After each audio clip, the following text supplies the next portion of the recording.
Hello दोस्तों, कैसी हो आप सब। आशा करती हूँ दोस्तों आप सभी स्वस्थ होंगे। दोस्तों, आज की कहानी है सहन शक्ति। एक दिव्या नाम की लड़की थी जो अपनी ज़िंदगी में बहुत खुश रहती थी, ना किसी चीज़ की टेंशन लेती थी। वह टीचर थी, सुबह स्कूल बच्चों को पढ़ाने जाती, शाम को आती घूमकर।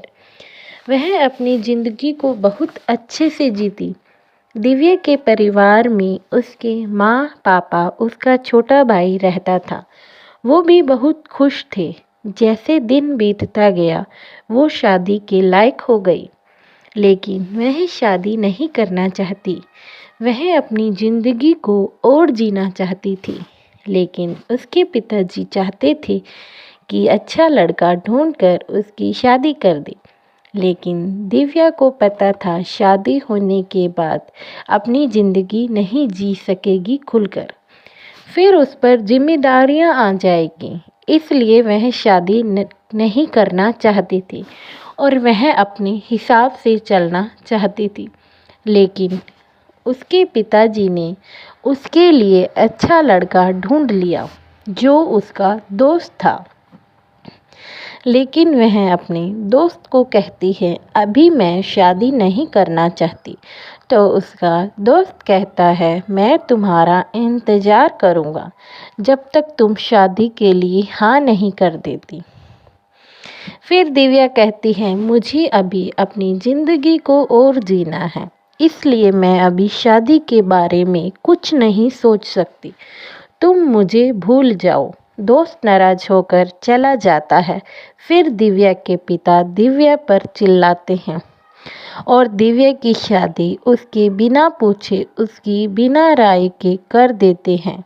वह कुछ नहीं बोलती क्योंकि वह अपने माता पिता से बहुत प्यार करती है। वह सब कुछ सहन करती। जब वह ससुराल चली जाती है तब उसकी सास और ससुर ननद ताने मारती जी ली तूने अपनी ज़िंदगी। तब दिव्या चुप हो जाती, अपने माता पिता का सिर नहीं झुकने देती, वह सहन करती। ऐसे ही दिन बीतता गया। कुछ सालों बाद दिव्या ने एक लड़की को जन्म दिया। फिर उसकी सास और ननद कहते हैं देखो लड़की को जन्म दिया है, लड़के को नहीं, कैसी औरत है यह, इस लड़की को कहीं छोड़ आओ।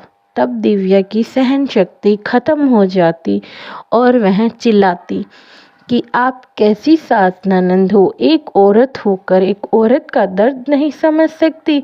मुझे आप पर शर्म आती है और मैं अपनी बेटी के खिलाफ कुछ नहीं सुन सकती।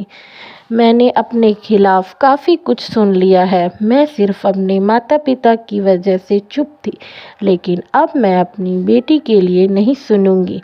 मेरी सहन शक्ति अब ख़त्म हो चुकी है। तब सास और ननंद बोलते हैं बहू मुझे माफ़ कर दो कि औरत सब कुछ सहन कर सकती है लेकिन अपने बच्चों के खिलाफ कुछ नहीं। फिर वह सब खुशी खुशी अपने घर चले जाते हैं और खुशी खुशी रहते हैं। आज की शिक्षा, औरत के अंदर सहन शक्ति तब तक होती है जब तक अपने खिलाफ सुन सकती है। जब बात बच्चों की आए तब औरत की सहन शक्ति खत्म हो जाती है। धन्यवाद।